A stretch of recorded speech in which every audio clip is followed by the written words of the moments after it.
Porque hoy se cumple un mes de la primera vacuna puesta en España. Araceli, la recordarán, ya está vacunada con su segunda dosis, como lo están más de 170.000 personas. Un estudio de Sigma 2 revela que el 67% de los españoles se muestra abierto a ponerse la vacuna, si se considera segura y efectiva. Vamos a hablar de esto con Antonio Asencio, él es director de Comunicación y Estrategia de Sigma 2. Buenas noches, Antonio.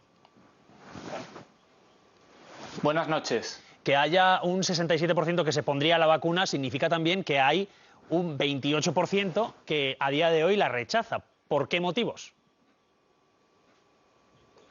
Sí, bueno, a brevísimo modo de introducción, lo más interesante de esta encuesta que hemos realizado en Sigma 2 en España, en colaboración con la red Gallup International, es que hemos hecho las mismas preguntas en el casi medio centenar de países que participan en el estudio. Esto nos permite situar las respuestas de la opinión pública española en un contexto más amplio, en un contexto internacional, y contar con un referente que nos ayude a interpretar los datos y a entender si 2/3 de los españoles que se quieren poner la vacuna son muchos o son pocos, porque claro, ¿en relación a qué y a quiénes, no? En este sentido, lo que hemos visto es que estamos en la media mundial, es decir, calcamos exactamente la media mundial y estamos muy en línea con los países de nuestro entorno europeo. Y ya yendo más directamente a la pregunta, la encuesta no indagaba en las razones exactas de por qué puede haber una mayor reticencia, puede haber todavía una parte de la población que tenga una cierta reticencia a ponerse la vacuna. El análisis sociodemográfico tampoco ofrece ninguna certeza porque esos porcentajes se repiten en todos los segmentos de edad y también por nivel de estudio y socioeconómico. Y lo que trabajamos es con dos hipótesis. Por una parte hay elementos estructurales que tienen que ver todavía pues, con la cultura, con ciertas creencias, con cierta ideología en relación a las vacunas y también una parte coyuntural relacionada con la coyuntura y con la evolución de la pandemia. En la medida en la que esa evolución vaya cambiando, incidirá en esos porcentajes y se moverán. Antonio, lo que estamos viendo en nuestro país, políticos que se vacunan sin que les toque, ¿esto indirectamente puede tener algo bueno? ¿Puede aumentar el interés, la confianza en las vacunas, en aquellos que no lo tienen?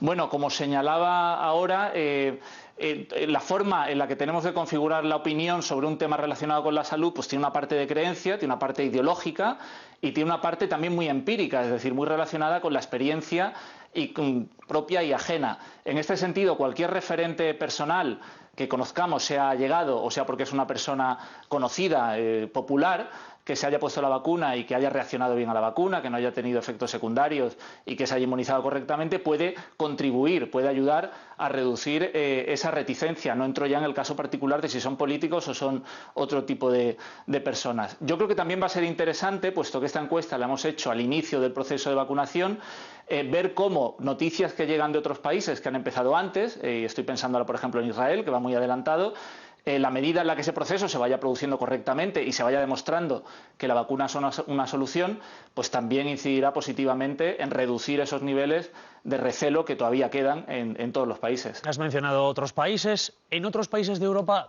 tienen más reticencias, ¿no?, que en el nuestro. Hay países en los que tienen más reticencias, las variaciones no son muy grandes.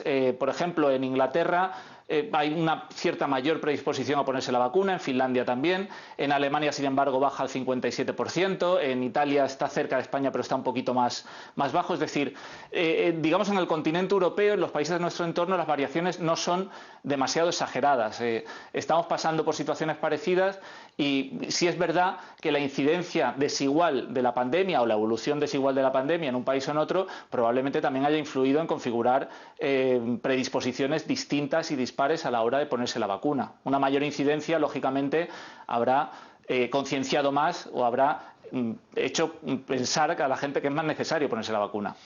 Antonio, preocupa que un cuarto de la población mundial, un cuarto, 25%, rechace la vacuna a día de hoy.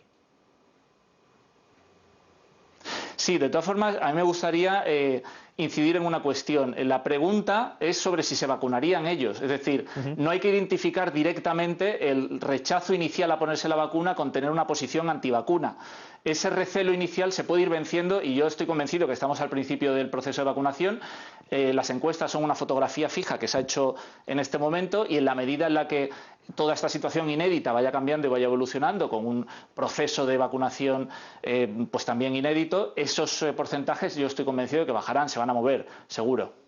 También en vuestro estudio, Antonio, el 75% de los españoles está a favor de limitar derechos básicos, esto es importante, como la libertad de movimientos o de reunión. Volvemos a lo mismo, hay un 25% que no. Sí, bueno, como señalaba al principio, uno de los valores de este estudio es que es internacional y nos permite comparar. Un 75% nos puede parecer mucho o poco, bueno, está un poco por encima de la media mundial, que es el 70%. También muy parecido a los de los países de nuestro entorno. En Alemania, por ejemplo, se llega hasta un 80% de personas que están a favor de reducir esos derechos, si es, incido en esto porque en la pregunta se recalcó esa condicionalidad, si es para luchar contra la pandemia. Esto tiene muchas interpretaciones, se puede interpretar en positivo, hay quien tiene temor de que pueda significar que estamos virando hacia posiciones más autoritarias. Yo creo que en las democracias consolidadas no. En las democracias consolidadas lo que se refleja, lo que subyace es que se está a favor de una cesión temporal de derechos porque hay un entorno garantista y de confianza en que esos derechos retornarán una vez la situación pandémica mejore. Obviamente esa opinión no será igual en países donde la confianza en las instituciones sea menor y se pueda ver esta restricción de derechos con otros matices más políticos. Pues Antonio Asencio, director de Comunicación y Estrategia de Sigma 2, gracias por contarnos las conclusiones. Gracias, buenas noches. Gracias y buenas noches. Hablamos de